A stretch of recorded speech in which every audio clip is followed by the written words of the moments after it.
নমস্কার। বিশ্বকবি রবীন্দ্রনাথ ঠাকুরের হাতির হাঁচি। শুনবো হাতির হাঁচি, এই বলে কেষ্টা নেপালের বনে বনে ফিরে সারা দেশটা। সুরে সুরসুরি দিতে নিয়ে গেল কঞ্চি, সাত জ্বালা নস্যিও রেখেছিল সঞ্চি।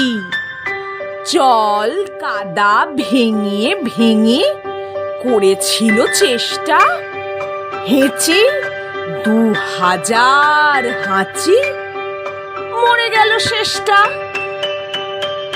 নমস্কার।